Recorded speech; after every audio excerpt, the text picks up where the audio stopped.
Hello and welcome to episode 14 of Buxton Barrow Man, where I go through Buxton's history and clean up the town at the same time.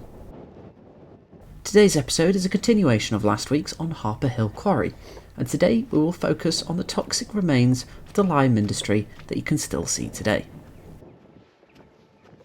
Harpur Hill Quarry was a limestone quarry, digging up limestone and also burning it to create quicklime. In the process of burning limestone, it creates a fair amount of waste product. Now, what would you do with that waste? Treat it? Reuse it? Nah, don't be silly. They just left it on the ground and tipped parts of it into the far corner of the quarry, which results into two rather interesting landmarks in Buxton. I'll talk about the most well-known one first, what might actually be the largest tourist attraction in Buxton for some. The Blue Lagoon. It is pretty, I mean, look at the colour of it, but at the end of the day, it's like that because of all the waste product.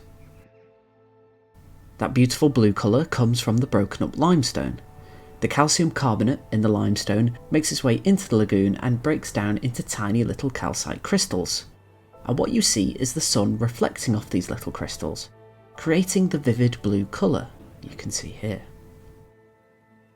Now that sounds rather lovely, and the Caribbean-like blue colour of the lagoon is obviously appealing to people to go and have a swim.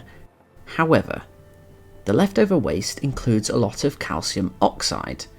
It's all this white powdery rock on the side here. The calcium oxide is caustic and highly alkaline, so all of that mixed into the Blue Lagoon means it has a very high pH level. The pH of Harpur Hill's Blue Lagoon is 11.3, which, just to make a comparison, ammonia is pH of 11.5 and bleach is 12.3, so if you're going to swim in the Blue Lagoon, then you'll most likely be bleaching yourself. So don't do it, go to the beach, not the bleach, please. Not to mention there are all sorts of rubbish in the lagoon, including old cars and machinery. Now the second toxic remain left in Harpur is just around the corner at the bottom of the new industrial estate. As I said earlier, if they didn't leave the waste on the ground, they tipped it, and this was a large spot where they did just that.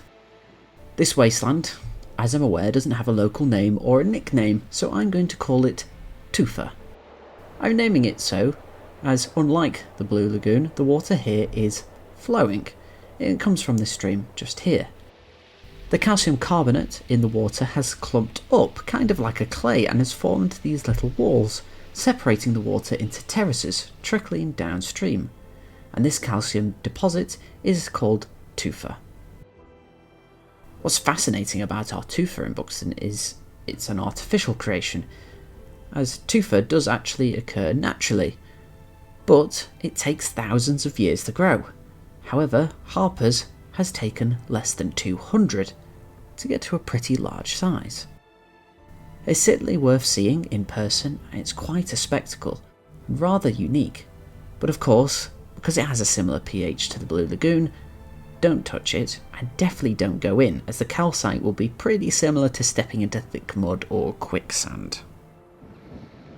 You can see where it's spread, and it's slowly sort of calcified everything.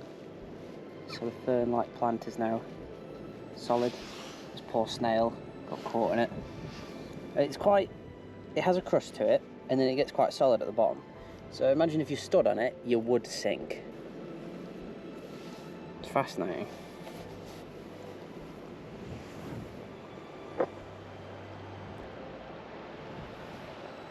One final part to talk about is the lagoon again.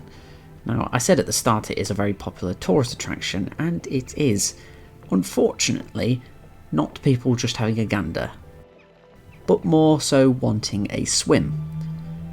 The blue colour is alluring to most, and so they must have a dip regardless of what the signs say.